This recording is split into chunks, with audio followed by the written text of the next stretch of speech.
The first step towards achieving your dreams is having the right coach. Get the best education with forensic classes by Diksha and make your NET forensic exam dreams come true. Download the app now. Before starting today's class, a quick reminder that we have an application. Application की link आपको description में मिल जाएगी, वहां से आप इसे download कर सकते हैं. आप प्ले स्टोर से भी इसे डाउनलोड कर सकते हैं एंड ऐप स्टोर से भी इसे डाउनलोड कर सकते हैं. जैसे आप एप्लीकेशन डाउनलोड करेंगे आपको लॉगिन करना होगा. लॉगिन करने के बाद आप स्टोर पर क्लिक कर सकते हैं. स्टोर में आपको कोर्स लिस्ट मिलेगी. इस कोर्स लिस्ट में से आप अपना डिजायर्ड कोर्स सेलेक्ट कर सकते हैं एंड एनरोल कर सकते हैं. फॉर एग्जाम्पल, अगर मैं फोरेंसिक साइंस नेट की प्रिपरेशन कर रही हूँ तो मैं फोरेंसिक साइंस नेट का कोर्स सेलेक्ट करूंगी. अगर मैं क्रिमिनोलॉजी की प्रिपरेशन कर रही हूँ तो मैं यूजीसी नेट क्रिमिनोलॉजी का कोर्स सेलेक्ट करूंगी. अगर मैं मास्टर्स की प्रिपरेशन कर रही हूँ, मुझे सेमेस्टर क्लासेस चाहिए तो मैं सेमेस्टर क्लासेस का कोर्स चूज करूंगी. फॉर एग्जाम्पल, अगर मैं यूजीसी नेट फोरेंसिक साइंस की प्रिपरेशन कर रही हूँ तो मैं फोरेंसिक साइंस का कोर्स चूज करूंगी.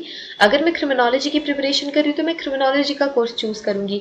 इसके अलावा सेमेस्टर क्लासेस भी अवेलेबल है एंड फोरेंसिक के फील्ड में जितने भी entrance examination, BSc entrance examination, MSc entrance examination के कोर्सेज भी अवेलेबल हैं.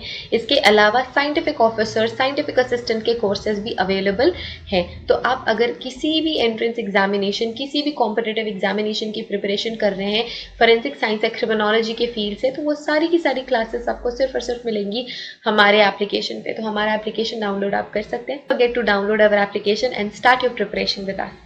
So basically we have two types of courses in our application, video lecture course and study material course. So video lecture course में आपको सारी की सारी चीजें मिलती हैं. Video lectures, PDF, study material, mock test, previous year question paper, everything. Study material course में आपको सिर्फ और सिर्फ study material, previous year question papers और मॉक टेस्ट मिलते हैं. वीडियो लेक्चर्स उसमें इंक्लूडेड नहीं होते हैं. So that's the basic difference between video lecture course and study material course. So it's clear now. You can join these classes according to your preparation and start preparing with us. Hello everyone, welcome to today's class. और आज की class में हम पढ़ रहे हैं forensic application of blood group typing. तो हमने ब्लड ग्रुप टाइपिंग ऑलरेडी पढ़ी हुई है. हमने एबीओ ब्लड ग्रुपिंग पढ़ा है ना, ABO blood group typing. And हमने आरएच ब्लड ग्रुप या आरएच ऐसे लिखते हैं, तो capital R small H, so Rh blood grouping. So blood group typing का फोरेंसिक फील्ड में क्या एप्लीकेशन है, हमने क्यों पढ़ा फोरेंसिक्स में. तो आज की क्लास में हम वही जानेंगे कि कितनी ज्यादा इंपॉर्टेंस है ब्लड ग्रुप टाइपिंग की फोरेंसिक के फील्ड में. सो फोरेंसिक के फील्ड में हम कभी भी किसी भी चीज को अगर यूज करते हैं तो वो क्यों यूज कर रहे हैं, to solve some crime, law administration के लिए, राइट. सो लॉ एडमिनिस्ट्रेशन के लिए हम यूज करते हैं, लॉ एंड ऑर्डर मेंटेन करने के लिए, पुलिस की हेल्प करने के लिए, जस्टिस एडमिनिस्टर करने के लिए, राइट. तो हम फोरेंसिक एप्लीकेशन करते हैं ब्लड ग्रुप टाइपिंग की. और ये किसका पार्ट है, forensic biology. Forensic biology sometimes forensic biology serology कहते हैं, क्योंकि ब्लड एक बॉडी फ्लूइड है एंड हम ब्लड टाइपिंग कर रहे हैं, तो बॉडी फ्लूइड की अगर टाइपिंग कर रहे हैं तो वो सीरोलॉजी का पार्ट होगा. Okay, so now let's understand forensic application क्या है, इंपॉर्टेंस क्या है. तो सबसे पहला पॉइंट पढ़ेंगे, the application and the usefulness of blood group typing to forensic identification are based on the ability to group individuals into 4 different types with ABO blood system allowing individuals to be identified. अब हम क्यों identify कर सकते हैं individuals को, क्योंकि हम हर एक इंडिविजुअल को उनके एबीओ ब्लड ग्रुपिंग के बेसिस पे कैटेगराइज कर सकते हैं. कुछ लोगों का ब्लड ग्रुप ए होता है, बी होता है, एबी होता है. अब इसमें भी पॉजिटिव या नेगेटिव होता है ना, पॉजिटिव या नेगेटिव, पॉजिटिव या नेगेटिव, है ना. और एक ओ ब्लड ग्रुप भी होता है, इसमें भी पॉजिटिव होता है, इसमें भी नेगेटिव होता है. तो हम ये डिफरेंट कैटेगराइजेशन कर सकते हैं. इसी वजह से हम किसी भी पर्सन का आइडेंटिफिकेशन कर सकते हैं, है ना. अगर मेरा बी प्लस ग्रुप है, ब्लड ग्रुप है, बी पॉजिटिव ब्लड ग्रुप है, तो मेरी एक आइडेंटिफिकेशन हो गई, right. For example, if one crime scene blood sample is type B and suspect has type A, ठीक है. ब्लड सैंपल क्या है, बी है, और सस्पेक्ट का ब्लड टाइप ए है. The crime scene sample must have different origin. तो इससे हम क्या समझेंगे कि क्राइम सीन का जो सैंपल है उसका ओरिजिन डिफरेंट है, हमारे सस्पेक्ट से उसका कोई लेना देना नहीं है. अगर तो फॉर एग्जाम्पल एक क्राइम सीन बनाते हैं, ये क्राइम सीन है, यहाँ पे ब्लड ग्रुप बी पॉजिटिव हमको मिला है, ठीक है. और सस्पेक्ट कौन है, जेड सस्पेक्ट है. अब जेड का ए पॉजिटिव ब्लड ग्रुप है, तो सस्पेक्ट का प्रेजेंस हम यहाँ पे किसी भी तरीके से रजिस्टर नहीं कर सकती, क्योंकि जो हमको ब्लड टाइप मिला है क्राइम सीन से वो बी टाइप का है और हमारे सस्पेक्ट का तो ए टाइप का है। तो हम ये मानेंगे कि कोई और पर्सन प्रेजेंट था, क्योंकि अब इसका तो बी पॉजिटिव हो नहीं सकता, राइट। तो इसी तरीके से हम आइडेंटिफाई कर सकते हैं या फिर सस्पेक्ट्स को एलिमिनेट कर सकते हैं on the basis of blood type if both the sample and the suspect are type A। अब दूसरे सिनेरियो में फॉर एग्जांपल ये क्या है, क्राइम सीन, और यहाँ पे आपको बी पॉजिटिव ब्लड मिला है और यहाँ पे आपका सस्पेक्ट है ए, जिसका अच्छा ए नहीं रखते, इसका नाम लेट्स से ओ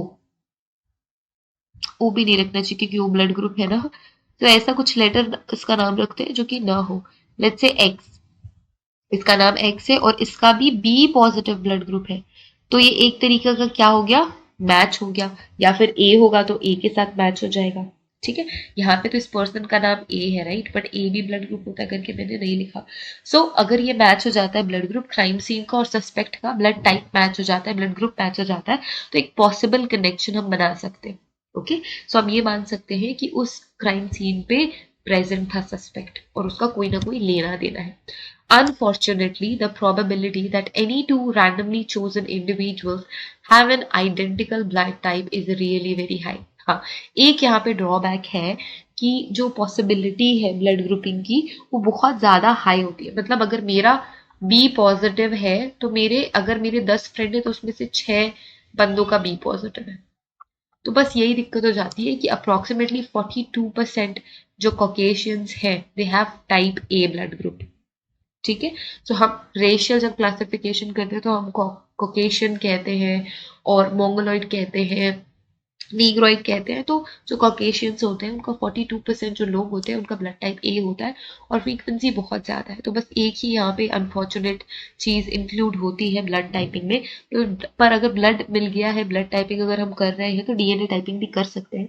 अब बहुत ज़्यादा एडवांस हो चुका है ब्लड टाइपिंग और डीएनए टाइपिंग। जो frequency ABU blood grouping system की हमने एक डायग्राम से उसे प्रीवियस क्लासेस में डिस्कस किया हुआ है, तो वो आप देख सकते हैं, वो आप फॉलो कर सकते हैं। Okay okay, so multiple blood group system were utilized to decrease the probability of a coincident match। so coincident match को decrease करने के लिए multiple blood grouping हम करते हैं। तो ABO blood grouping भी कर लेंगे, RH भी कर लेंगे, MN भी कर लेंगे, और भी बहुत तरीके के blood grouping systems होते हैं। तो उन systems को हम apply करेंगे to identify that person।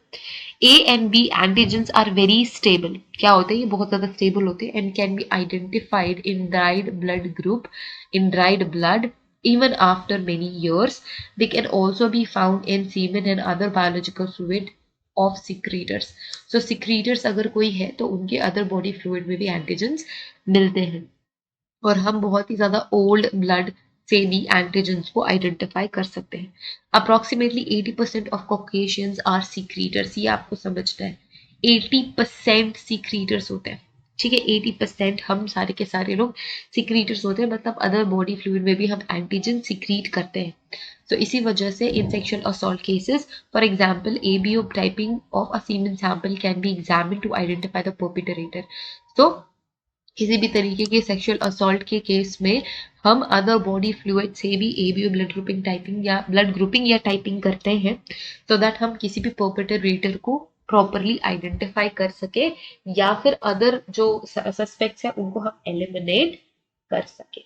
Okay, that's it for today's class everyone। it's about forensic application और blood grouping typing। but yes, अगर हम DNA टाइपिंग और ब्लड टाइपिंग को कंपेयर करें, अगर हम DNA टाइपिंग और एंड ब्लड टाइपिंग को कंपेयर करें तो डीएनए टाइपिंग की ही इंपॉर्टेंस ज्यादा होगी, ठीक है। क्योंकि जो ब्लड टाइपिंग है उसमें प्रोबेबिलिटी ज्यादा है। सस्पेक्ट्स जो है, जो आप ये कह सकते हो कि जिसने क्राइम नहीं किया उसको भी आप सस्पेक्ट की कैटेगरी में ले आएंगे अगर आप ब्लड टाइपिंग। अगर डीएनए टाइपिंग नहीं हो पा रही है तो blood typing is really very important. But अगर डीएनए टाइपिंग करने की गुंजाइश है तो हम ब्लड टाइपिंग अब यूज नहीं करते। बट पहले जब डीएनए टेक्निक्स उतनी डेवलप्ड नहीं थी, हम ब्लड ग्रुपिंग, ब्लड टाइपिंग ही किया करते थे। So that's about today's class everyone। I hope this lecture is helpful to you। Thank you so much for watching today's class। Have a great day ahead। Take care of yourselves and see you guys in the next class। Till then, take care। Bye।